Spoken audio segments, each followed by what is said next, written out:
Backward मुस्लिम महासभा के राष्ट्रीय महासचिव व भारत निर्माण पार्टी के राष्ट्रीय महासचिव नफीस सलमानी साहब के साथ आज हम कुछ विषयों पर चर्चा करेंगे।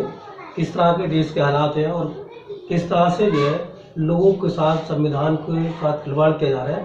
इस पर विशेष चर्चा के लिए साथ है हमारे नफीस सलमानी साहब, जो दिल्ली में भारत निर्माण पार्टी के दिल्ली प्रदेश अध्यक्ष में, जानते हैं उनसे कुछ मुद्दों पर बात। जी, आपके हमारे चैनल में आपका स्वागत है। शुक्रिया जी नफीस भाई, जिस तरह से जैसे आज के माहौल चल रहा है और जो नए नए मुद्दे आ रहे हैं, खासकर मुस्लिम दलितों के साथ, उस पर क्या कहेंगे?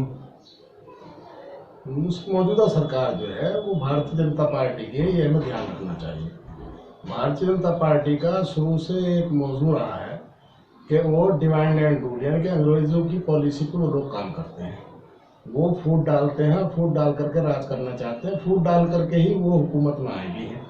आप जानते हैं कि 2014 के चुनाव में भारतीय जनता पार्टी को 29% लोगों ने वोट किया था, यानी कि 71% लोगों ने उसका विरोध किया था।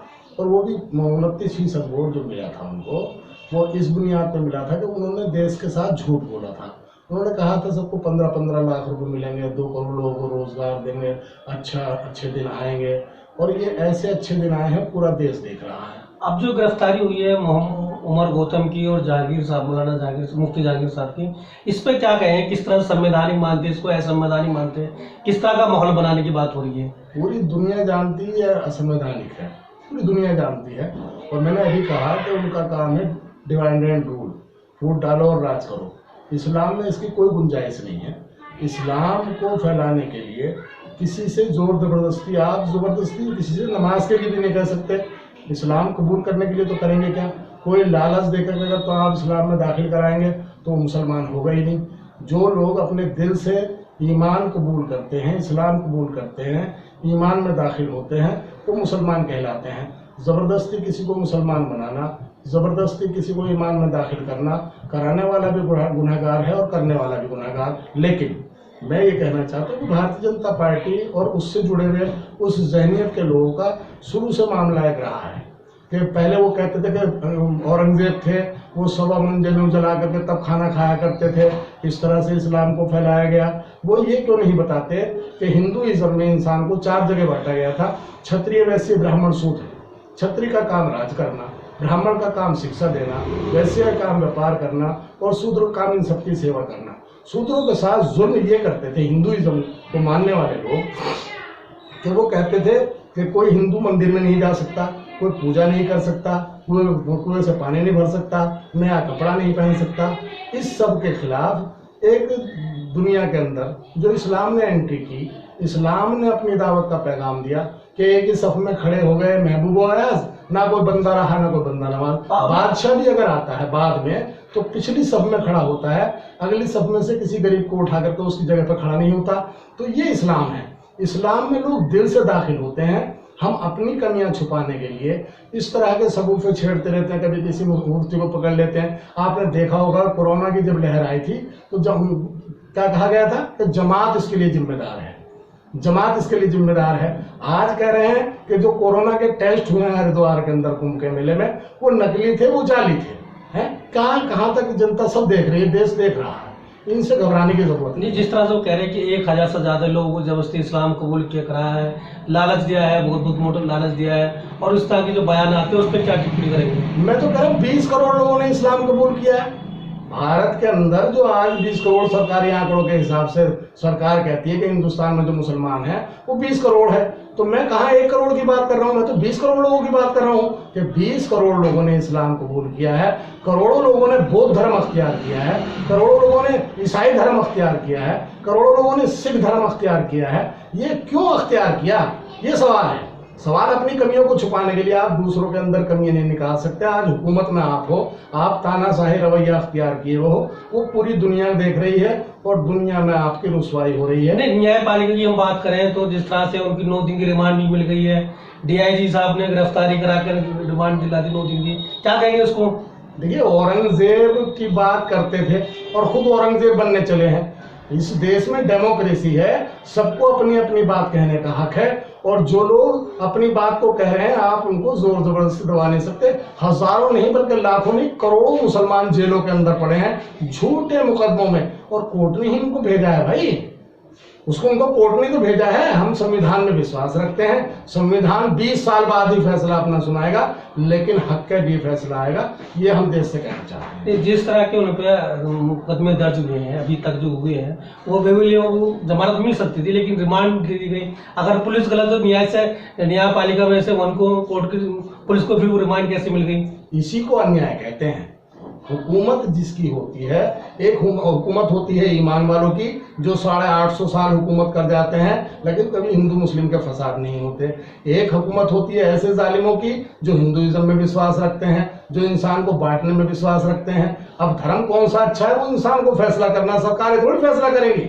सरकार फैसला करेगी हमें कौन से धर्म में जाना है, कौन से धर्म को अपनाना है, कौन से धर्म को मानना है, या हम क्या खाएंगे क्या पहनेंगे, सरकारें थोड़ी तय करती हैं। डेमोक्रेसी में सबको अपनी बात कहने का हक है, सबको आजादी, वो क्या पहनेगा, क्या खाएगा, कैसे रहेगा। जिस तरह से उत्तर प्रदेश के सीएम योगी साहब कह रहे हैं कि हम इन पे NSA लगाएंगे, गैंगस्टर लगाएंगे, ताकि कोई ऐसा दूसरा मामला, ताकि मुस्लिम धर्म के लोग जबरदस्ती हिंदू को धर्म ना कबूल कर पाए, न हिंदू धर्म में हिंदू को मुस्लिम धर्म नहीं कबूल कर पाए। क्या वाकई इस तरह से मुस्लिम लोग करते हैं? देखिए मैं आपको बताऊं कि योगी क्या कहते हैं, अटल बिहारी वाजपेयी क्या कहते थे, आज अमित शाह क्या कहते हैं, इन सब का इतिहास इस देश के लोग जानते हैं, उनको सब मालूम है।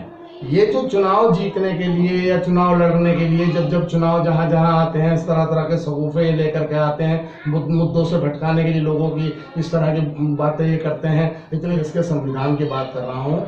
इस देश के अंदर सबको अपनी बात कहने का हक है, और वो जो भी बात अपनी कह रहे हैं लोग वो अपनी बात पर सही है।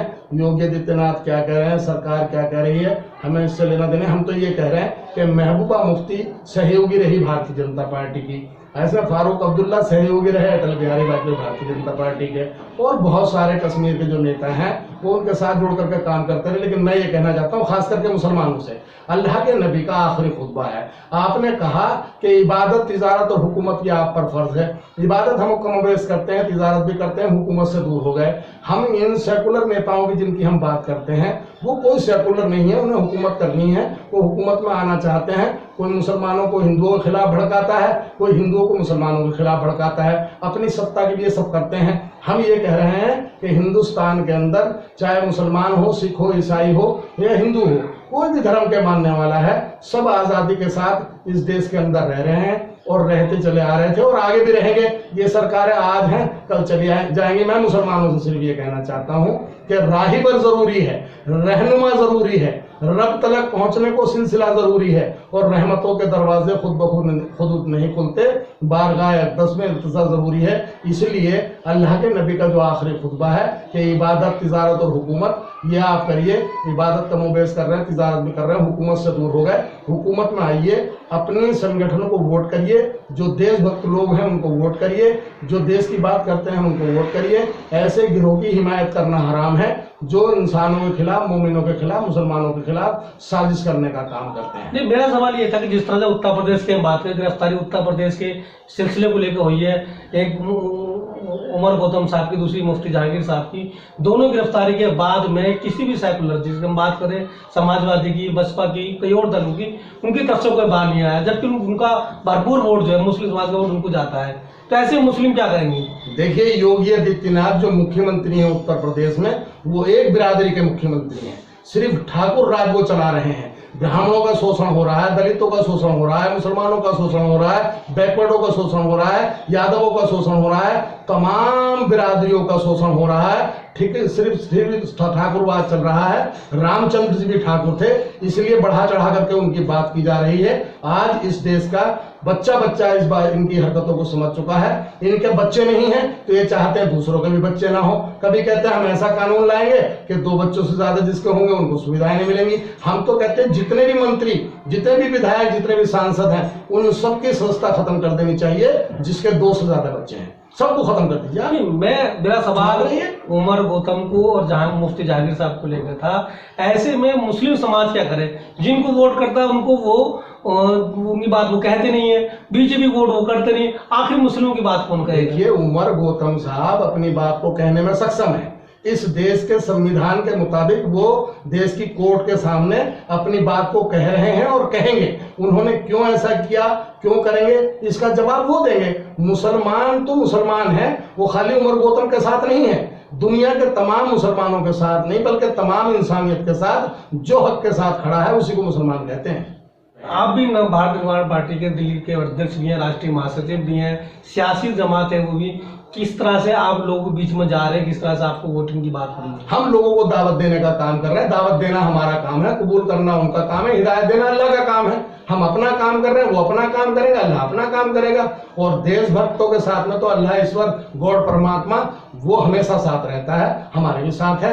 आज नहीं तो कल हमारी बात को लोग समझेंगे, ऐसा हमारा मानना है। कई मुस्लिम लीडर और पार्टियां चला रहे हैं, जैसे असदुद्दीन ओवैसी साहब हैं, डॉक्टर अयूब साहब हैं, कई और जमातें हैं जो मुस्लिमों को मुत्तहिद करने की बात कर रही है, जोड़ने की बात कर रही है, इंसाफ की बात कर रही है, लेकिन जो समाज का वोट है उनकी तरफ रुख नहीं कर रहा। क्या अड़चन मानते हैं इस बात में लेकर? देखिए, मैं किसी राजनीतिक पार्टी, एक राजनीतिक पार्टी होती है, किसी धर्म की पार्टी नहीं होती। उसका रजिस्ट्रेशन, सारी राजनीतिक पार्टियों का रजिस्ट्रेशन संविधान के दायरे में एक ही तरीके से होता है। उसका राष्ट्रीय अध्यक्ष अगर मुसलमान होता तो उसे मुस्लिम पार्टी कह देते हैं, जिसका पार्टी का राष्ट्रीय अध्यक्ष दलित होता उसे दलितों की पार्टी कह देते हैं, जिसको का राष्ट्रीय अध्यक्ष पंडित होता उसे ब्राह्मणों की पंडितों की पार्टी तो नहीं कहते, पंडितों की नहीं कहते। नहीं, ऐसा है, मैं मेरी बात सुनिए, ऐसा कुछ नहीं है कि पंडितों की पार्टी नहीं। लोग हमेशा से कहते चला है, जितने दलित समाज के लीडर हुए वो हमेशा ब्राह्मणवादी व्यवस्था, ब्राह्मणवादी व्यवस्था, ब्राह्मणवादी व्यवस्था कौन पैदा करता है? कांग्रेस करती थी, बीजेपी करती थी। इस देश को कांग्रेस ने नुकसान भी पहुंचाया है, लेकिन बहुत सारे जो उसके नेता हुए हैं कांग्रेस के अंदर, और बहुत सारे नेता बीजेपी के अंदर भी ऐसे हुए हैं, जनता पार्टी के अंदर भी हुए, जनता दल के अंदर भी हुए, जिन्होंने देश के विकास के लिए काम किया। अगर ना किया होता तो गांव-गांव में डिस्पेंसरियां, आंगनबाड़ियां ना होती। ये काम किया उन लोगों ने। इन जो 7 सालों के अंदर जो देश बर्बाद हुआ है वो उससे पहले नहीं हुआ था। पहले भी जुल्म और सितम सरकारें करती थी, और आसानी फैसला उसके लिए होता है जिसका कोई अमीर नहीं होता, जिसका कोई रहबर नहीं होता, उसके हकूक़ की हिफाजत करने वाला कोई नहीं होता। तो अब क्या मैसेज देंगे मुस्लिम समाज को, खासकर मुस्लिमों को? जिस तरह से जुल्म जास्ती उत्तर प्रदेश में हो रही है, देश के और कई कोने में हो रही है, लेकिन इस वक्त चर्चा में उत्तर प्रदेश से जिस तरह का माहौल वहाँ है, क्या कहेंगे उसके लिए आखिरी मैसेज में? मैं सिर्फ ये कहना चाहता हूँ कि मुसलमान को हुक्म है अल्लाह का हुक्म है कि जिस मुल्क में रहो उस मुल्क की भलाई बहबूदी के लिए काम करते रहो, उसके संविधान पे अमल करते रहो। ये हुक्म है इस्लाम के मानने वालों के लिए अल्लाह ताला का। तो अल्लाह का हुक्म का मानो। मैं भी राजनीतिक आदमी हूँ, मैं भी राजनीति की बात करूंगा, लेकिन मैं मुसलमानों से ये कहना चाहता हूँ कि अपने देश के हित की बात करो, और देश को जो लोग नुकसान पहुंचा रहे हैं उनकी अगर आप हिमायत करोगे, कहीं भी हिमायत करो, चाहे वो अखिलेश की हिमायत करोगे तो उन्हीं की हिमायत करोगे, आप मायावती की हिमायत करोगे तो उन्हीं की हिमायत करोगे, आप जो है ना बहुजन समाज पार्टी की हिमायत करोगे तो उसी की हिमायत करोगे, आप असदुद्दीन ओवैसी साहब की हिमायत अगर करते हो तो भी उन्हीं की हिमायत करोगे। लेकिन अगर कोई अच्छा लीडर है, अच्छा नेता है, आपके अधिकार की बात करता है, देश के हित की बात करता है, तो मुसलमानों को उसको वोट करना चाहिए, ना कि ऐसे व्यक्ति को वोट करना चाहिए जो नफरत फैलाने का काम करता है। इस्लाम में ऐसी कोई गुंजाइश नहीं है। ये थे हमारे साथ भारत निर्माण पार्टी के दिल्ली प्रदेश के अध्यक्ष और राष्ट्रीय महासचिव। मैं एक बात और भूल गया था बताने की, ये उत्तरपुरी लोकसभा से सांसद का चुनाव भी लड़ चुके हैं, और ये इस दिल्ली के उत्तरपुरी इलाके में अपनी रथ यात्रा भी की है, खास पहचान रखते हैं। और दिल्ली में रथ यात्रा को लेकर कई और ऐसे मुद्दों पर चर्चा की है, कई और ऐसे कार्यक्रम चलाए जिससे दिल्ली के बाहर भी जाने जाते हैं। अगर हमारी वीडियो अच्छी लगे तो वीडियो को लाइक और शेयर करना जरूर भूलें।